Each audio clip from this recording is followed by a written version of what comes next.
I'm feeling it. You know, it's tense up here. I'm feeling tense. I can feel it. Oh my god, my flashlight went off. Oh my god, my flashlight's blinking. Who's down here with me? I got chills all over my body right now. Holy Whatever this negative energy is, push me! Push me down these steps! Hey everyone, and welcome to the Ghost-Addicts podcast, the very first talk show dedicated to everyone addicted to the paranormal. And we want to thank you today for tuning in and feeding your addiction.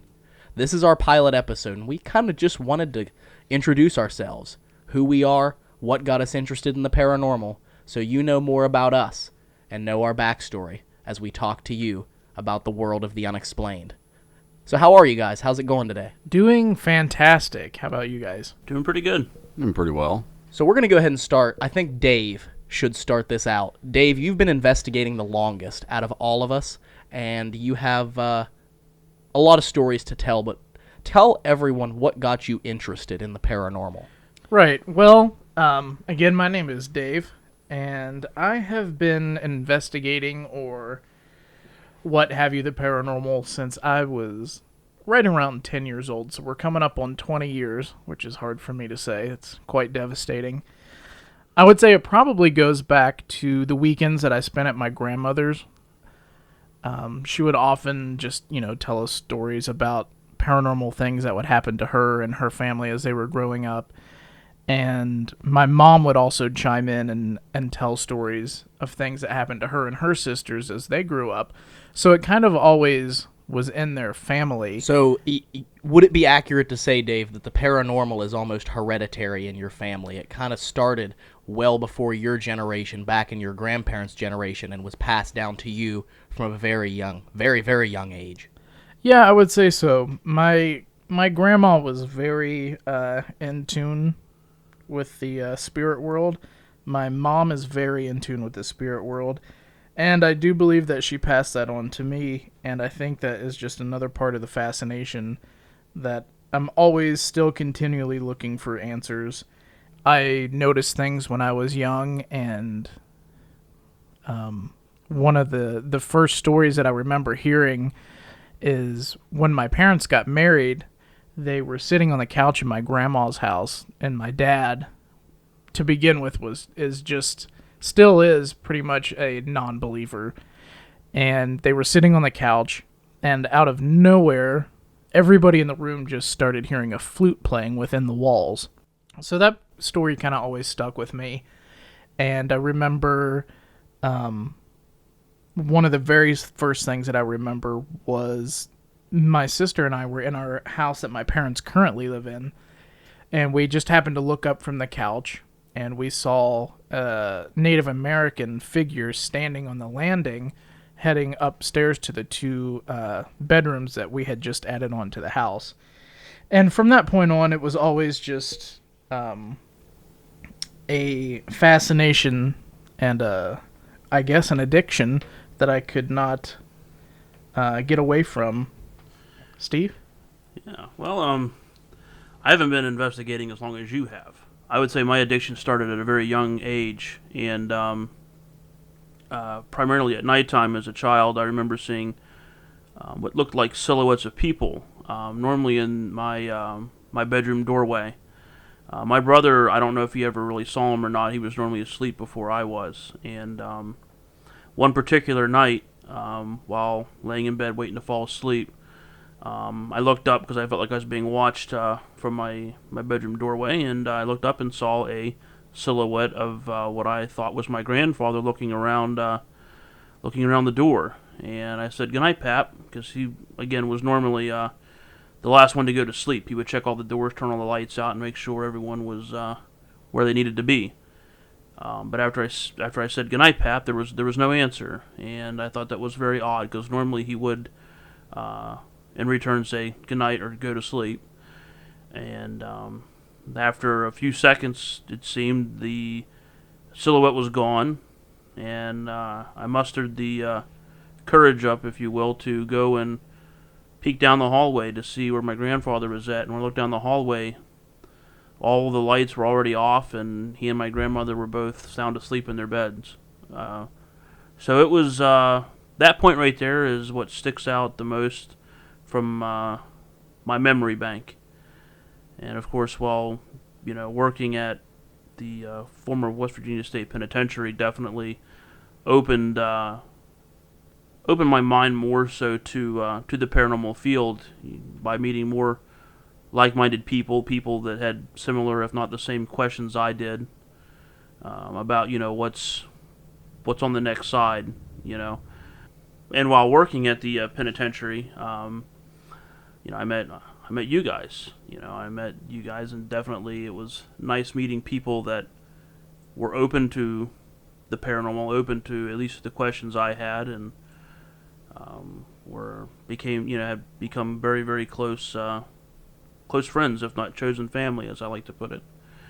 And along the way, I got into to collecting haunted items, or cursed items, or items that are important to paranormal history. And I opened the Archive of the Afterlife, the National Museum of the Paranormal, as a result of that. And it's been a steady passion of mine, right along with, doing Paranormal Quest, doing our investigations together, and promoting our YouTube channel. Before we kick it over to Jason here for him to tell his story about what first interested him in the paranormal and what his first experience is, we wanted to invite everybody down in the comment section to tell us their first experience and what got them interested in the paranormal. What made you a ghost addict?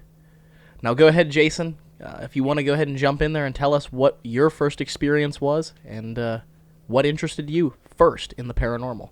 Well, my involvement with the paranormal would go back to probably when I was about 4 years old. I was sitting in the living room one day with my dad, looked into the kitchen, and I saw an apparition of a man standing there, staring right at me. It was kind of emotionless expression that he had, standing there staring at me, and eventually he walked off and more or less vanished right in front of me. Now, throughout the years after that growing up, I'd go to work with my father. He was police at WVU Tech, and I would go on to the campus with my dad. He would take me into a lot of the old buildings, which had some activity in their own right.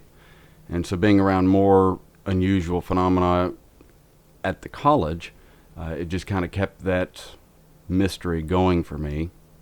Around that same time, my parents and I were really actively watching a lot of the paranormal shows that was becoming increasingly popular around that time.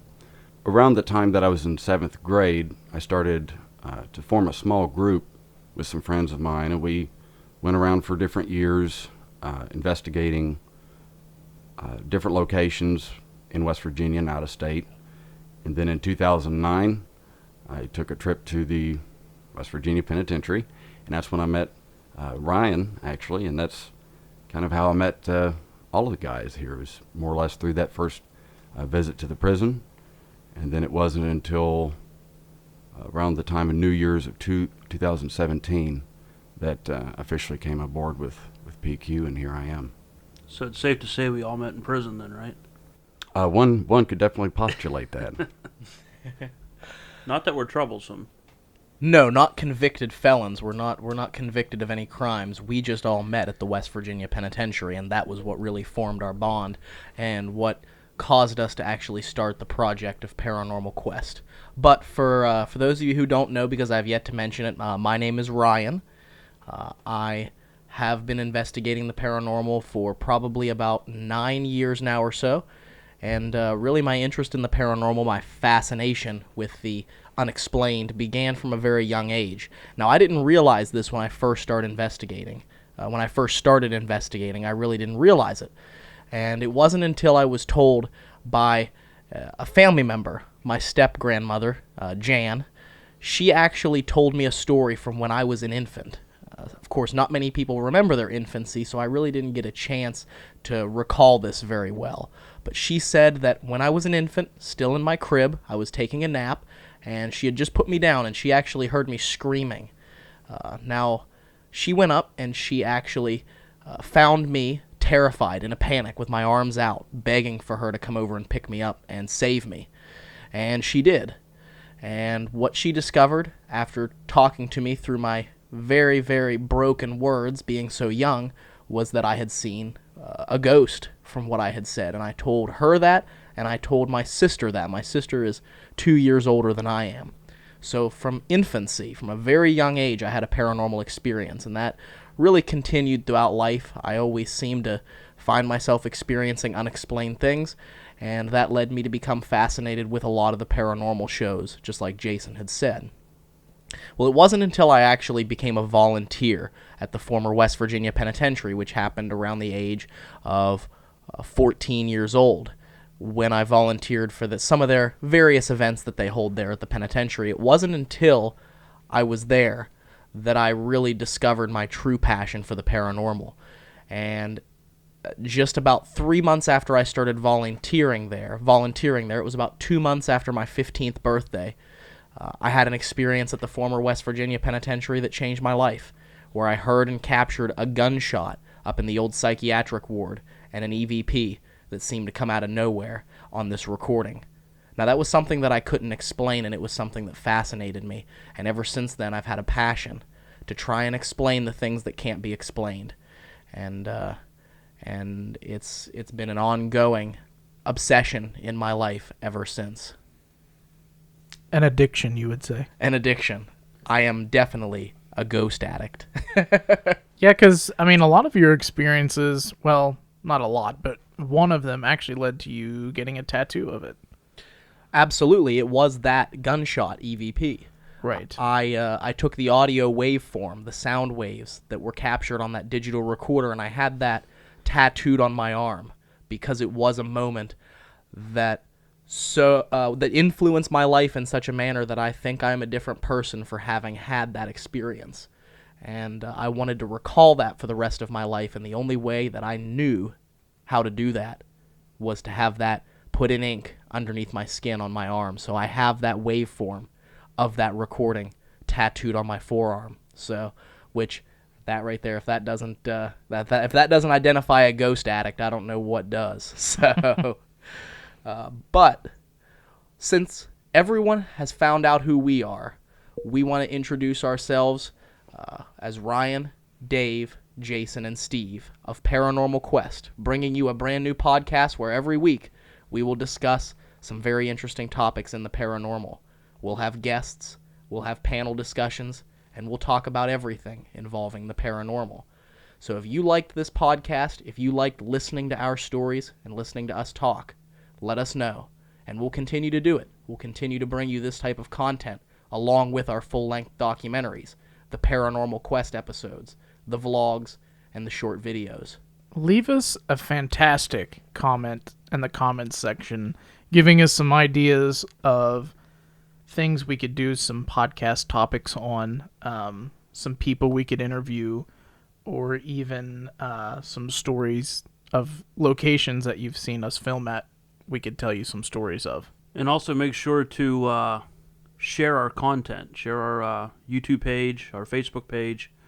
The more you get the word out for us, the more avenues it will open for us to offer more, more episodes, more interviews, as Dave said. Jason, you have anything you want to say? I think I'm all good in the neighborhood. So if you're a fellow paranormal investigator and a fellow YouTuber, please contact us, leave a comment in the comment section. We'd love to hear your story. We would love to give you an avenue to tell your story through this podcast. So this is the guys from Paranormal Quest, signing off.